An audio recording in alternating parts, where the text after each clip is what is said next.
So far in Algebra 1 we've done lots of graphing. We've graphed linear functions, we've graphed absolute value functions, and exponential functions. We've looked a little bit at polynomial functions, and today more specifically we're going to be looking at quadratic functions.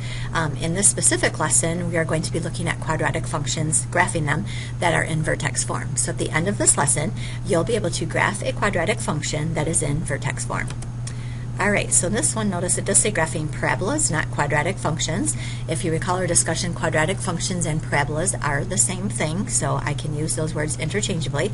If something is in vertex form, it just is easy for me to identify the vertex from it. So I'm just going to give you an equation that would look like that. I'm just going to put an A out front. So this will have to be squared. Okay, so it's going to look, I'll put a plus K there. Okay, it's going to look something like this. So there's something in parentheses, there's something on the outside, which helps us easily identify the vertex. We know that this is going to be a parabola or a quadratic function because the highest power is 2. And as soon as I see that squared, I should know that my function is going to look something like a U going that way or an upside down U. So just keep that in mind as we're graphing.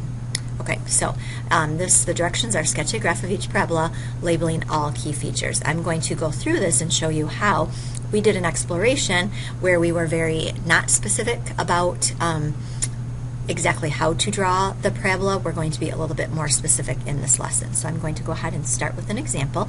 Let's say I have y equals -2 parentheses x minus 1 squared plus 5. Okay, the first thing that we're going to do is identify the vertex, just like we were, well, first of all, I could say whether it opens up or down. This is definitely going to open down because the number out front of the parentheses is negative. And then I'm going to try to identify the vertex. And when I do that, if you recall, we do the opposite of what is inside. So we're going to go to the right 1, and then we do the same as on the outside, and that controls the up or down, so we're going to move up 5. So my vertex is going to be to the right 1 and up 5. Okay, and if we want to go ahead and put that on there, 1, 5, that is my vertex. Whoops. Okay, the next thing that we're going to do, which is a little bit differently, we know it's going to open down. I just want to make sure how wide or narrow is it going to be. So the way that we're going to test this is we're always going to be making a table of 3 points. So we're going to make an XY table. We're going to put 1 in the middle, so 1, 5 is my vertex, and that goes in the middle. Now we just need to pick an X on either side, and one thing that I'm going to ask you to do is always to be 2 away from it. So I'm going to do -1 and 3. You can be farther away, but please don't just be 1 away because that doesn't really give us an accurate enough picture. So we are going to, now we have X values, we're going to go find the Y values. So I'm going to show you on your calculator how you will be typing this in. We are going to be using this equation right here, and basically all we're doing is plugging these X values in our calculator. I just want to make sure that you know how to plug them in. If you recall, it said y equals -2 x minus 1 squared plus 5, and we're letting x equal -1. So what we are going to do, I'm just going to type in my calculator, even though your calculator isn't as fancy as this, those blue calculators do everything the exact same way. So we're going to put -2, parentheses, and for my x I'm putting a -1. So -1 minus 1, close my parentheses, hit the squared button, and then plus 5. And notice when I do that I get -3, so I'm just going to have to remember that you can write -3 on your paper right now. I can't because my pen is not working. And now I'm going to do that same thing, plugging in 3.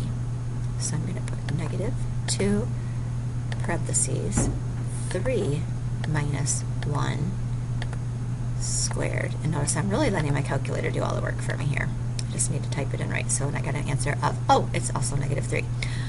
Let's go back to my screen here. So we found that at -1 my answer was -3, and at 3 my answer was -3. So now we have 3 points. I'm ready to graph those other 2. Whoop, I don't know what happened to my vertex.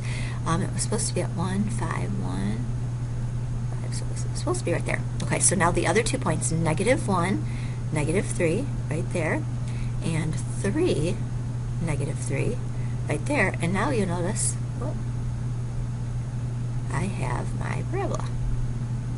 Hopefully yours looks a little bit better than mine. A little bit hard to draw with this pen. So that's what my parabola looks like.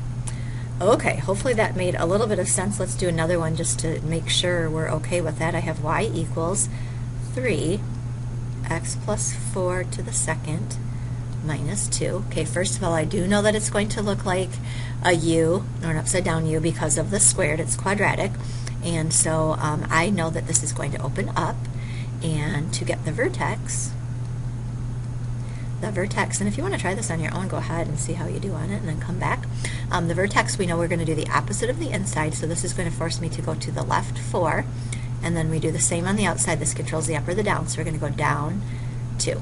So going to the left 4 and down 2 is going to be left 4 would be negative 4, down 2 is negative 2. So we're going to go on my paper, we're going to go to the left 4 and then down 2 and just put a point. And now, if you recall, we're going to make a table of 3 values. Negative 4, negative 2 goes in the middle, and I just like to go 2 away on each side, so negative 6 and negative 2. You can go more than that, just do not go less than that, please. All right, now, if you type this into your calculator, I won't do that this time, but just go ahead and type it in, and if I do, I'll get 10, I believe, for my y value. We're just plugging negative 6 in here, but just totally type in what you see in your calculator, and then if you plug in negative 2, you will also get 10.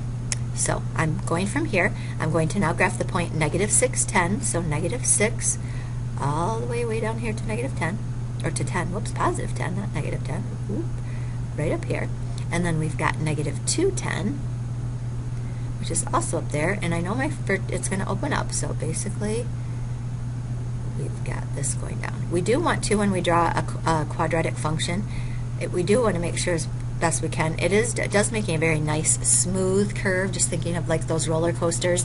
It's a nice smooth, we don't come to a point at a spot. We just get to keep flowing very smoothly. So that's what that should look like. So hopefully now you can graph a quadratic function that's given to you in vertex form.